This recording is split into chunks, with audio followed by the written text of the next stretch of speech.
हरे कृष्णा। पुलस्त्य जी कहते हैं, राजन, अब मैं तुम्हारे लिए सप्तऋषियों के आश्रम का वर्णन करूंगा। अत्रि, वशिष्ठ, मैं, पुलह, क्रतु, अंगिरा, गौतम, सुमति, सुमुख, विश्वामित्र, स्थूलशिरा, संवर्त, प्रतर्दन, रैम्भ्य, बृहस्पति, च्यवन, कश्यप, भृगु, दुर्वासा, जन्मादग्नि, मार्कंडे, गालव, उष्णा, भरद्वाज, यवक्रीत, स्थूलाक्ष, मकराक्ष, कंडव, मेधातिथि, नारद, पर्वत, स्वगंधी, तृणाम्बो, शबल, धौम्य, शतानंद, अकृतवर्ण, जन्मादग्नि कुमार परशुराम, अष्टक तथा कृष्ण द्वैपायन।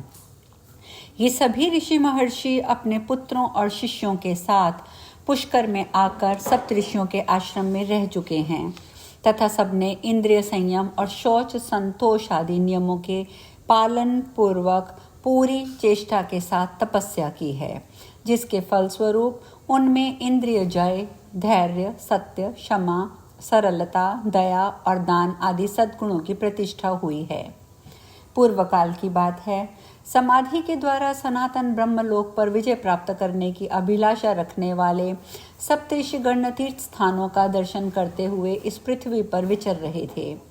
इसी बीच में एक बार बड़ा भारी सूखा पड़ा, जिसके कारण भूख से पीड़ित होकर संपूर्ण जगत के लोग बड़े कष्ट में पड़ गए।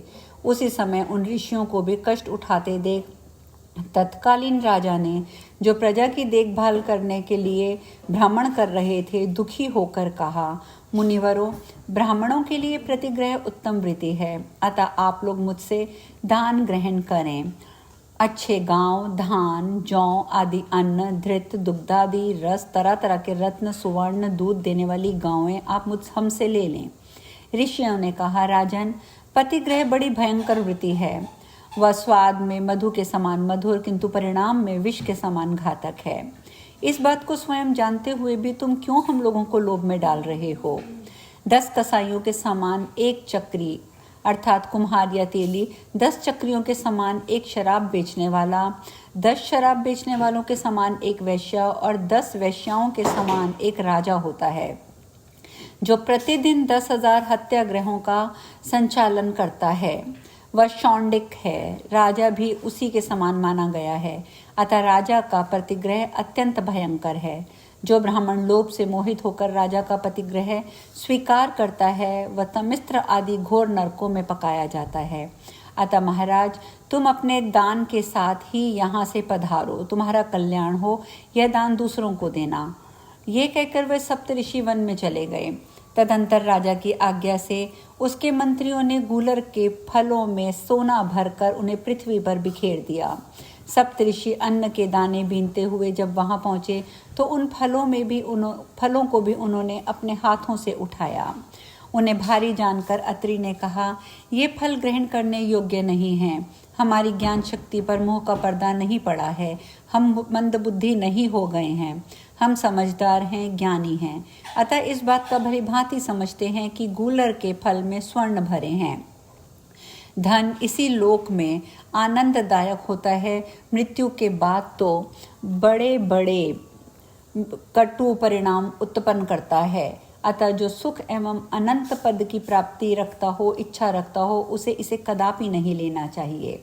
वशिष्ठ जी ने कहा, इस लोक में धन संचय की अपेक्षा तपस्या का संचय ही श्रेष्ठ है, जो सब प्रकार के लौकिक संग्रहों का परित्याग कर देता है। उसके सारे उपद्रव शांत हो जाते हैं। संग्रह करने वाला कोई भी मनुष्य ऐसा नहीं है जो सुखी रह सके। ब्राह्मण जैसे जैसे प्रतिग्रह का त्याग करता है, वैसे ही वैसे संतोष के कारण उसके ब्रह्म तेज में वृद्धि होती है।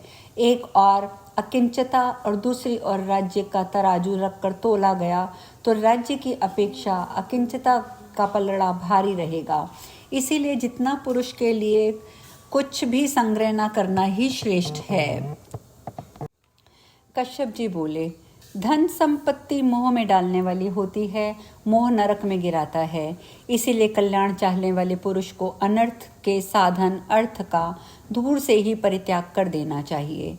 जिसको धर्म के लिए धन संग्रह की इच्छा होती है, उसके लिए इस इच्छा का त्याग ही श्रेष्ठ है, क्योंकि कीचड़ को लगाकर धोने की अपेक्षा उसका स्पर्श ना करना ही उत्तम है। धन के द्वारा जिस धर्म का साधन किया जाता है वह क्षयशील बन जाता है। दूसरों के लिए जो धन का परित्याग है वही अक्षय धर्म है, वही मोक्ष प्राप्ति करने वाला है। भरद्वाज ने कहा, जब मनुष्य का शरीर जीर्ण होता है तब उसके दांत और बाल भी पक जाते हैं, किंतु धन और जीवन की आशा बूढ़े होने पर भी जीर्ण नहीं होती, वह सदा नई बनी रहती है।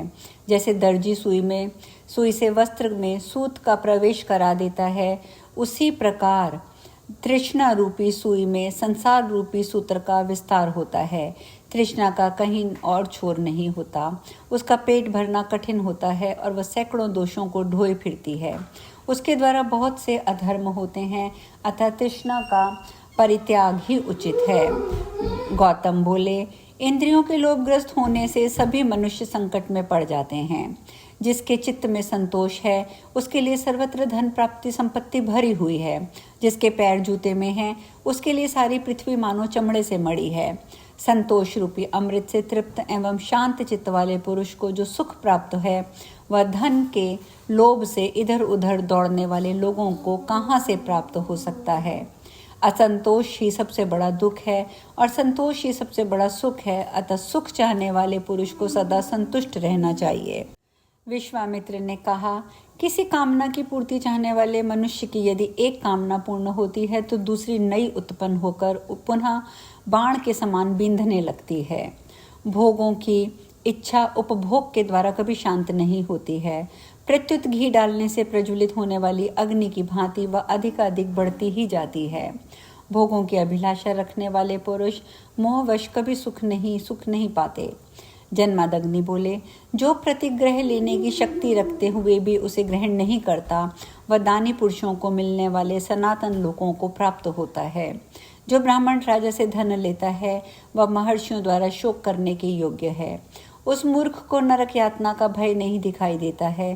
प्रतिग्रह लेने में समर्थ होकर भी उसमें प्रवृत्त नहीं होना चाहिए, क्योंकि प्रतिग्रह ब्राह्मणों का ब्रह्म तेज है, क्योंकि प्रतिग्रह ब्राह्मणों के ब्रह्म तेज को नष्ट कर देता है।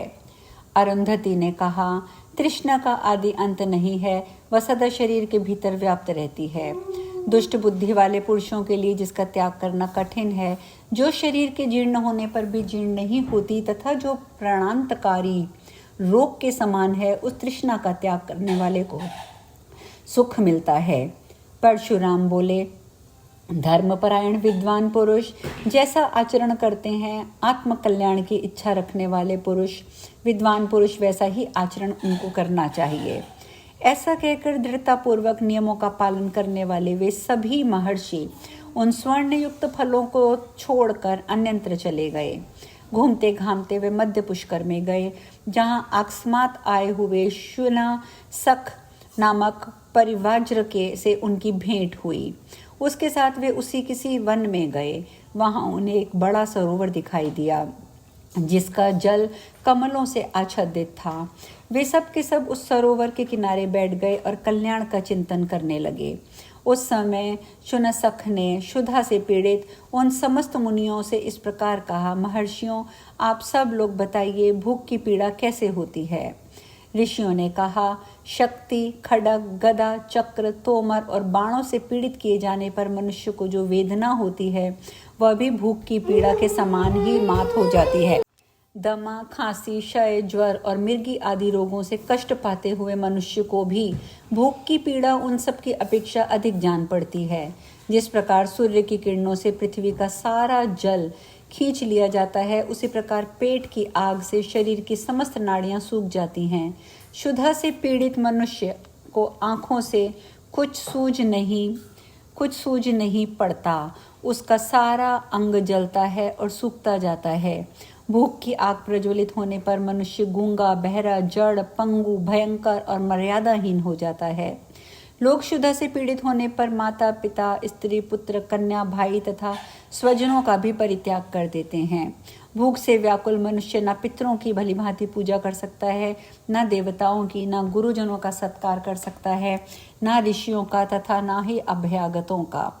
इस प्रकार अन्न न मिलने पर देहधारी प्राणियों में ये सभी दोष आ जाते हैं। इसीलिए संसार में अन्न से बढ़कर ना तो कोई खाद्य पदार्थ हुआ है न होगा। अन्न ही संसार का मूल है। सब कुछ अन्न के ही आधार पर टिका हुआ है। पितर, देवता, दैत्य, यक्ष, राक्षस, किन्नर, मनुष्य और पिशाच सभी अन्नमय माने गए हैं। इसीलिए अन्नदान करने वाले को अक्षय तृप्ति और सनातन स्थिति प्राप्त होती है। तप, सत्य, जप, होम, ध्यान, योग, उत्तम गति, स्वर्ग और सुख की प्राप्ति, ये सब कुछ अन्न से ही सुलभ होते हैं। चंदन, अगर, धूप और शीतकाल में ईंधन का दान अन्नदान के 16वें हिस्से के बराबर भी नहीं होता है। अन्न ही प्राण, बल और तेज है। अन्न ही पराक्रम है। अन्न से ही तेज की उत्पत्ति और वृद्धि होती है। जो मनुष्य श्रद्धा पूर्वक भूखे को अन्न देता है, वह ब्रह्म स्वरूप होकर ब्रह्मा जी के साथ आनंद मनाता है। जो एकाग्रचित होकर अमावस्या को श्राद्ध में अन्नदान का महात्म्य मात्र सुनाता है, उसके पितर आजीवन संतुष्ट रहते हैं। इंद्रिय संयम और मनोनिग्रह से युक्त ब्राह्मण सुखी एवं धर्म के भागी माने गए हैं। दान, दम और यम, ये तीनों तथार्थदर्शी पुरुषों द्वारा बताए हुए धर्म हैं। इनमें से विशेषतः दम ब्राह्मणों का सनातन धर्म है। दम तेज को बढ़ाता है। दम परम पवित्र और उत्तम है। दम से पुरुष पाप रहित और तेजस्वी होता है। संसार में जो कुछ नियम, धर्म और शुभ कर्म तथा संपूर्ण यज्ञों के फल हैं, उन सब की अपेक्षा दम का महत्व अधिक है। दम के बिना दान रूपी क्रिया ही यथावत शुद्धि नहीं हो सकती। दम से ही यज्ञ और दम से ही दान की वृद्धि है। जिसने इंद्रियों का दमन नहीं किया, उसके वन में रहने से क्या लाभ, तथा जिसने मन और इंद्रियों का भली भांति दमन किया है, उसको घर छोड़कर किसी आश्रम में रहने की क्या आवश्यकता। जितेंद्रिय पुरुष जहाँ जहाँ निवास करता है, उसके लिए वही वही स्थान वन और महान आश्रम है। जो उत्तम शील और आचरण में रत है, जिसने अपनी इंद्रियों को काबू में कर लिया है तथा जो सदा सरल भाव से रहता है, उसको आश्रमों से क्या प्रयोजन। विषयासक्त मनुष्य के वन में भी दोष बन जाते हैं तथा घर में रहकर भी यदि 5 इंद्रियों पर निग्रह किया जाए तो वह तपस्या है। जितेंद्रिय पुरुष सुख से सोता है, सुख से जागता है। वह संपूर्ण भूतों के प्रति समान भाव रखता है। उसके मन में हर्ष, शोक आदि विकार नहीं आते। छेड़ा हुआ सिंह, अत्यंत रोष में भरा हुआ सर्प और सदा कुपित रहने वाला शत्रु भी वैसा अनिष्ट नहीं कर सकता जैसा संयम रहित चित्त कर डालता है। आज हम यहीं पे विश्राम लेंगे। कल आगे की चर्चा करेंगे। हरे कृष्णा।